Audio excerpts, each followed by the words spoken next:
Well, good afternoon, everybody. So I'm Corey Angst. I joined Xylem or Sensus a little over a year ago. I've got about 20 years. This is my 20th year. I'm dating myself here a little bit in software development, and most of that's been in supply chain. I've done everything from development through design, QA testing, project management, program management, process development. I've done pretty much the full spectrum, but 20 years of seeing the world evolve in software has kind of given me a little bit of perspective on it, and I try to bring that into this job and into this role. With Field Tools, it was funny because when I took this job, I was warned, you're going to be dealing with some unique characters. That was not a lie. I was warned you're going to be dealing with a 20-year-old product in some cases. Again, that's not a lie. Or older, and as many of you guys have pointed out to me over the year. But that challenge is a huge opportunity in my mind. So we're going to see where things are going to go. So today we're going to be talking about really three big areas. What's driving us? How did we get here? And where are we going? I know that there's been a lot of churn over the last several years. I sat in Tony's presentation, Tony Corey, or now will become Tony's Dinsdale, last year, and saw and talked to you, a lot of you folks, around kind of where the challenges you've been dealing with for years. And some of those challenges aren't new. They've been there for years. And kind of how do we go about fixing those? So that's kind of what really motivated me to kind of figure out what was the strategy this year and where are we today, how did we get here, and then where are we going to go going forward. So that's kind of really how I broke out the deck. When it comes to our strategy, or my strategy as I see it in the Field Tools world, it takes me back to when I was pretty young and watching my dad and my father-in-law deal with the evolution of software as it came into their jobs, into their roles. So one's a telephone repairman and one was a forester. Two places you would never expect to see software. Both of them got the initial rollouts of ruggedized handheld devices, basically tough books. And I saw how crappy a deployment those were. I watched them go through the frustrations and the challenges of figuring out how do you deal with data in the field, how do they collect it, how do they push it, how do they do all of those things. And so it left an impression to me very early on of what is that user experience and what is that person going to be dealing with. And I've carried that, it's stuck with me. It has carried through every job, every product that I've ever built has been that's been at the core. How is that in person, the field technician, the person that has to use it in this case, how are they going to use the software? Is it going to be a good experience for them or not? Is it going to work like it's supposed to? And there's two key principles there, the accuracy and precision. If anybody's ever took a statistics class or a basic biology or chemistry class, you understand those terms, precision and accuracy, very well. One speaks to, am I doing the right thing, or am I getting at the right point? And one talks to, am I getting there consistently? Am I getting there the first time? Am I doing it right? When it comes to this software and the Field Tools in the hands of a field technician, that's the most important thing, is making sure that they can do their job and do it right and do it easily. So that's really what we're going to start to see, a shift of in a lot of the software that we've put out here. The problem statement for you guys when it comes to really driving this strategy is really you're looking at something that's a long life cycle, a 20-year-old possibility of what you're going to encounter when it goes into the field. Technicians have to have that ability to interact with a broad variety of assets, and then they all use different technologies. I mean, every meter, every smart point, whether it's Sensus or not, comes out with a different communication protocol. That's just because technology is driving us, and so having the ability to have that flexibility is going to be key. The main driver of how do you solve that is reducing touch time. Touch time equals money. Truck rolls equals money. So figuring out ways that we can minimize that and make it as simple as possible is really going to be how we solve that problem. So the strategy is really to make deliberate, thoughtful changes with the end user in mind, driving improvements that are going to benefit both you guys as a utility and the industry altogether. Talking a little bit about the complexity. In past years, we've talked about just how complex it is. I took it upon myself just for my own education to kind of look just within the Sensus portfolio, the last 20 years of products. 4 different meter markets, 7 different handheld devices that we support today. That's not even going back over the last 20 years, right? That's just what we're looking at today of how many different types of handhelds we have to support. 38 unique registers, 14 different smart points, and this doesn't even take into account the changes to firmware, the changes to communication protocols, all the things that a Field Tool solution has to handle. When you start to compare and you matrix all these things together, the possibilities are not limitless, but it's a pretty large number when you do the math and factor all those out. So when it comes to the types of changes, so that's one of the key things that I've picked up on over the last couple of years, or in the last year here, is getting these changes, whether it's from some of you guys that are encountering issues in the field, or from other customers that are trying to figure out where we're going, or as I talk to our own engineering and research and development departments, just the kind of things that they're coming at us. These changes really come in 4 categories. So bugs and defects, those are going to fall into your corrective types of changes. Changes in technology, so the evolution into handhelds, that's going to be in your more adaptive. As we change communication protocols and move into whether it's near field communication or NB-IoT or whatever that communication mechanism is going to be, again, that's adaptive. Bringing new products to market, that comes into the perfective state, because we're going to continually evolve the market and make it better, make it stronger, and the software's got to be able to handle that. And then taking steps, like in our case, being more secure. Although security is probably not at the forefront of a lot of minds today, I have a feeling it's going to be over the next 5 to 10 years, just because of the potential for intrusion, the entry points that we have out there. So many of them are out there in the field in so many different ways that a potential attacker could intrude into your environment. We've got to figure out ways to address that. And so we're trying to proactively do that for you and make it so that it's done in a right way. It's done in a way that's almost transparent to you. It should be as if you don't even know that it's there, but it's there and it's protecting you if it's done right. Plus, along the way, we've got to manage the end of life. End of support for some products, end of lifing for other products, whether it's driven by hardware, component end of life, or whether it's software, and we'll talk about that in a little bit. The challenge is just managing all those changes. How do I balance those with what's the most important? What is the most critical? And because everyone in this room would have a different perspective on that. So it's a matter of getting that information from you guys, hearing what you have to say, understanding what it is and what the drivers are going to be, and then figuring out how do we prioritize those. And that's what we go through from a cycle perspective every release to try and figure out what's going to go in. So for this year, the highlights of what we kind of did was we're trying to continue to deliver smarter, more capable meters and smart points. That is what Sensus does. The software has to support that. So a lot of the things that we're going to bring to market as a company, the software has to be ahead of that to figure out how is it going to talk and communicate. Not all registers, not all smart points are created equal. So that introduces a little bit of wrinkle of challenge every now and again. So we have to figure out how to handle those, and these are just a few of the ones that we're coming to market with. Sensus Field Tools is that primary interface. As I've said it before, once you decide to go into, or once the customer decides they're going to buy Sensus products, that's the relationship that's established. That's getting married. Well, Field Tools, in a lot of ways, is the relationship that you live with every day after that. It's what you're going to wake up and have to deal with. It's going to make or break how you're going to interact with those devices every day from that for the next 20 years, and that's a commitment. And whether it's enabling new meter or new smart point in FieldLogic, streamlining the AMR process for our walk-by and drive-by customers, or improving configuration opportunities, we're always kind of keeping an eye on how do we move the quality of software forward. I know that a few years ago, there were a lot of problems, there were a lot of challenges. So we made a lot of focus on figuring out how do we improve that quality.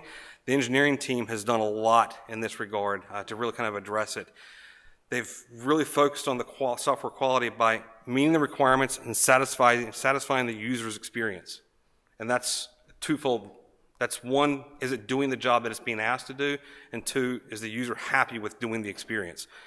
A lot of ways when I first joined, the user experience to me was not good, to be honest, but it's moving in the right direction. I have understood why it's so complex, and now I understand why it does things the way that it does and walks you through that process. But as we look towards the future, we're starting to build the case for how is that user experience going to be the driving factor in implementing new changes, and we'll talk about that here in a little bit more. Putting attention on reducing defects, that's really making sure that when we go through and we build something or we make a change or address a defect, we're making sure that we actually understand the root cause, what drove that defect to happen, and then how do we fix that. Getting to the root cause, the same thing. Understanding why you need to do something. A lot of times I'll get emails from folks or phone calls from folks asking for, I need you to make this change, but I need to understand why. Why do you need this change? What is the driving factor behind it? If we can do that, if we can understand the why, it helps make sure that when we implement something, we don't break something else or make it more difficult. And then improving the quality of our testing. We're doing a lot more automated testing, which allows us to run through a lot more test scenarios. That gives us the ability to kind of make sure that whenever we make a change, we can run it back through tests quickly and make sure that we're not breaking something else. The evidence is in the numbers. So I just went back and mapped the last 4 years. The light orange bar is the number of calls or tickets that you guys open up, Salesforce cases, when you call 1-800-METER-IT. The orange bar, the dark orange bar, represents the number of Tier 4 cases that get opened up with our engineering team as actual defects. And you can see there was a spike of calls in 2018, and that was driven by auto read. But as you see, look over the last 4 years, the number of tickets that we've actually have led to software changes has actually gone down significantly, and we're on pace for kind of a record-setting year as far as the number of defects that we've gotten in the field tools area. I hope that would reflect what you guys see. Android. As I mentioned earlier, thinking about the user experience, thinking about technological changes. We're in a world now where the paradigm is shifting. And in fact, in a lot of ways for the consumer world, the paradigm has already shifted. How many of you, by show of hands, have a cell phone on you? Okay, hold your hand up and only put it down if you actually have a flip phone. Who has a flip phone? Hands up. All right, one? No, okay. That's the point. Stand up and keep yourself awake. The idea that the world that we live in is now connected. We're used to dealing with smartphones. That is just who we are. So that means that from a how do we deal with these things, how do we deal with technology in our work world has to evolve with it. The idea that I'm going to be in an unconnected world with a device that has to have all the localized information on it is going to shift. A lot of the changes that we're going to see in our roadmap for 2020, 2021 are driving towards that paradigm shift. That you're always going to be connected, that your technician can have remote connectivity back to your server, back in the head end or the office or wherever. With that, we introduced Android this year. So Tony Corey, if you were there last year, she promised, okay, we're going to look at doing FieldLogic on Android. And I had so many folks come up to me afterwards going, yeah, well, they've been saying that for 3 years. Head nods, right? Well, it's here. We just wrapped up our beta test last week. It went way better than I think any of us thought. A big part of that is to my lead engineer on it, Jason Niswander over here, who kind of oversaw that effort to really make the code transfer. And this was kind of almost a complete re-architecture of the software into this new platform that allowed us to go on to Android. Very huge success, and I've got a few folks in here in the room that were actually part of that beta test, and they'll probably attest to the next slide. But it was really a better experience than I thought we were going to get. When we first started out, we didn't plan to do all of these items, but because of some of how we were able to get through the process, the engineering, the redesign, et cetera, we were actually able to do more in a shorter period of time than we thought we could, and we actually had a lot less defects than we thought we were going to encounter. So actual field use of this actually did work to help us in a state where we're able to kind of go live next month. So in about almost an exact month from now. Right now we're shooting for December 5th. We're going to look into general availability on this. One of the common questions we've gotten is, is it going to have all the feature functions? This is to kind of show you what's in and what's out. The only thing that's not going to be there day one is analyze the network. That is coming in the next release. So the spring 2020 release will wrap that up. And so we're going to see, over the next few months how quick of an adoption rate we deal with. By a show of hands, how many people are interested in the Android platform? Okay. How about iOS? A little less. That's not surprising, especially when you deal with mobilized platforms in the field technician arena. It's always a little bit more on the Android, even though in the consumer world, the shift is more 60-40 on the iOS versus Android. Internationally, it's a larger footprint in the Android space. So that was kind of one of the drivers. Come see the session on Wednesday when Tom talks about the handheld options that we've got available for you and kind of what we're going to delve into with that world. That's going to help give you a little bit more information on getting started with this. But as we stand today, from the feedback in that beta test, it's faster, it's quicker, easier to use. We didn't change any of the workflows. Going from a Windows brick to a Android is going to be a big enough shift. For me, I'm an iOS guy. The idea of learning how to get on just to boot the thing up and turn it on has been a learning challenge. I'm just an iOS guy. I'm sorry. But once you get into it, once you start getting through the process, you pick it up pretty quickly. Those platforms in and of themselves are more intuitive than the software, than the hardware of years old. So we're going to, again, the first foundation to kind of really making that transition. People loved it. All the testers that actually got to use it really did have a lot of positive feedback. So that was very encouraging for us. So who to talk to? So there's always this confusion between Tom Galeska and myself. And Tom, raise your hand back there, but everybody knows Tom. If you've been here for what, 10 years, 20 years, you know Tom. Tommy G. I handle the software side. Tom handles the hardware side. So he and I are actually in quite frequent contact. Tools will be on Android. Hub will continue to remain on a Windows PC. So as far as the new handhelds, these are the 4 new Android devices that we are introducing with this. So as you go along to the FieldLogic 6.11 release, these are the devices you're going to have. Again, I'm just listing out the minimum specifications. We actually have tested it out with our MTSs and with a lot of other field guys around non-Samsung devices. That's been one of the questions that I've gotten as well. And we've not noticed any kind of issues. As long as you're running the proper version of Android, should be just fine. We are looking at probably expanding this. I don't know if we'll be offering it from an offering perspective, but from a BYOD perspective. We have tested specifically on these devices, so we ran through all the test cases that we run through. We actually ran through on the S8 just because that was what was readily available and most commonly there. We have tested it on an S10, and it does work on that as well. I will talk about iOS because I know that's a big question on everybody's mind. We made the transition based upon the exact same polling response that we kind of had seen, that we were going to do Android first, just because the translation, the migration of the logic of the software, it was just going to be easier and have a better footprint to go with. With iOS, we do have a constraint. With iOS, they only support Bluetooth Low Energy. That's their decision many years ago. So we're having to actually deal with a translation on the command links as well to communicate via Bluetooth Low Energy. They have traditionally run Bluetooth Classic. So that dependency is there so that we won't be able to offer iOS until such time that till we have the command links redesigned for Bluetooth Low Energy. That's shooting for early 2021. They're looking at seeing if they can pull it back in. We will probably have about this time next year a version of iOS. That would be my goal, would be to stand up here next year and give you that demo from an iPhone, just like what we're doing now from an Android. But the idea being that we do have some dependencies there that we have to make sure that we handle as well. So when we look at the roadmap for operating systems, because this has kind of been a key driver for the last couple of years, the Windows Mobile end of life has been a key driver for us. In fact, after next year, you're not going to be able to buy a Windows Mobile device. All of our suppliers, all of our vendors, they're all moving towards Android or iOS.